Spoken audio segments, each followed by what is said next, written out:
യുവതലമുറയിൽ ദൂർത്ത് കൂടുതലാണ് എന്ന് തോന്നുന്നുണ്ട്.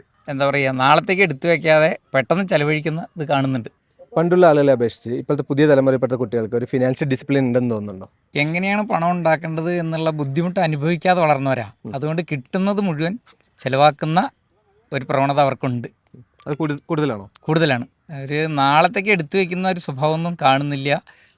മറ്റ് കടമകൾ എന്ന് പറഞ്ഞാൽ മുൻപുള്ളവർക്ക് അവരെ വളർത്തിക്കൊണ്ടുവന്നവരെ നോക്കുന്ന ഒരു ഇതിലേക്കും പോകുന്നില്ല. കൊടുക്കുന്നില്ല എന്നല്ല, അവർക്ക് അതിൻ്റെ ഒരു ബുദ്ധിമുട്ട് അറിയാത്തതുകൊണ്ട് കിട്ടുന്നത് അതിനനുസരിച്ച് ചിലവഴിക്കുന്നതായി കാണുന്നുണ്ട്.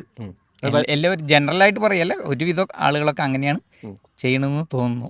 അത് വരുമാനത്തെക്കാളും കൂടുതലാണ് ചിലവ് വരുന്നത്, അങ്ങനെയാണ് തോന്നുന്നത്. എന്ന് പറഞ്ഞാൽ മുൻപുള്ളവർക്ക് വരുമാനം വളരെ കുറവായിരുന്നു, കിട്ടാനുള്ള സാധ്യതയും വളരെ കുറവായിരുന്നു.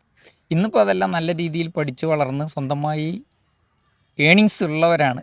അവർ വളർന്നു വരുമ്പോഴും ഈ ബുദ്ധിമുട്ട് അനുഭവിച്ചിട്ടില്ല. കാരണം അവരുടെ അച്ഛനമ്മമാർ വേണ്ട പോലെ തങ്ങളനുഭവിച്ച ബുദ്ധിമുട്ട് തങ്ങളെ മക്കളറിയരുത് എന്ന രൂപത്തിൽ വളർത്തിയെടുത്തവരാണ്.